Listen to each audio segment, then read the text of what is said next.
بسم اللہ الرحمن الرحیم۔ قربانی کے اہم ترین مسائل وہ ہم پڑھ رہے ہیں۔ قربانی کی کھال اور دیگر اشیاء کے مسائل۔ سوال نمبر 68، قربانی کے جانور کے رسی وغیرہ کا کیا کیا جائے؟ جواب: قربانی کے جانور کے رسی، جول، قربانی کے جانور پر ڈالنے والا کپڑا، گلے کا ہار وغیرہ سب چیزوں کو اپنے استعمال میں لے سکتا ہے اور کسی کو تحفتاً بھی دے سکتا ہے، لیکن نہ اسے پھینک سکتا ہے اور نہ ہی فروخت کر سکتا ہے۔ اگر فروخت کر دیا تو اس کی قیمت کو صدقہ کرنا ضروری ہے۔ سوال نمبر 69، کیا قربانی کی کھال اپنے استعمال میں لا سکتے ہیں؟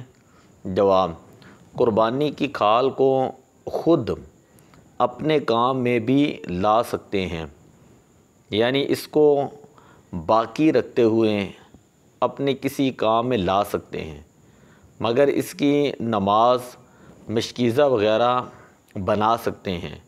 ہاں، اس سے کوئی چیز بنائی تو اسے اجرت پر نہیں دے سکتے، اگر دے دیا تو اس کی اجرت کو صدقہ کیا جائے گا۔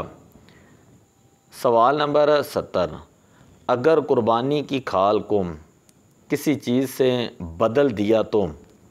جواب: قربانی کی کھال کو ایسی چیز سے بدل سکتے ہیں جس کو باقی رکھتے ہوئے اس سے نفع اٹھایا جا سکے، مثلاً برتن وغیرہ سے بدلنا، مگر ایسی چیز سے نہیں بدل سکتے جس سے ہلاک کر کے نفع اٹھایا جاتا ہو، مثلاً کھانے کی کسی چیز سے بدلنا، اور اگر بدل دیا تو اس کی قیمت کو صدقہ کرنا واجب ہے۔ سوال نمبر 71، کیا قربانی کی کھال کسی اور کو دے سکتے ہیں؟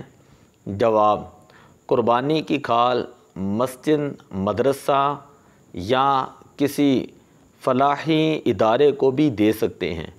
اس کے علاوہ امیر، غریب اور سید و غیر سید کو بھی تحفتاً دے سکتے ہیں۔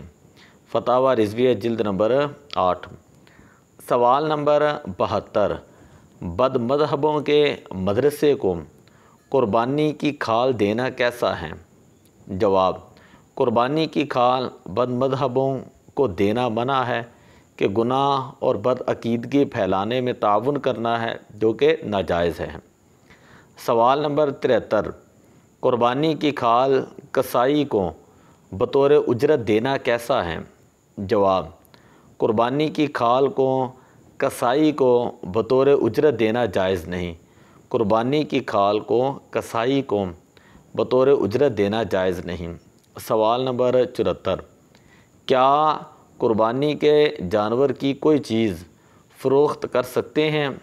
کیا قربانی کے جانور کی کوئی چیز فروخت کر سکتے ہیں؟ جواب: قربانی کے جانور کی کوئی چیز فروخت نہیں کر سکتے، ہاں تحفتاً کسی کو بھی دے سکتے ہیں، اور اگر فروخت کر دی تو اس کی رقم جو ہے وہ صدقہ کرنا واجب ہے، اور یہ رقم صرف فقیر کو دی جا سکتی ہے۔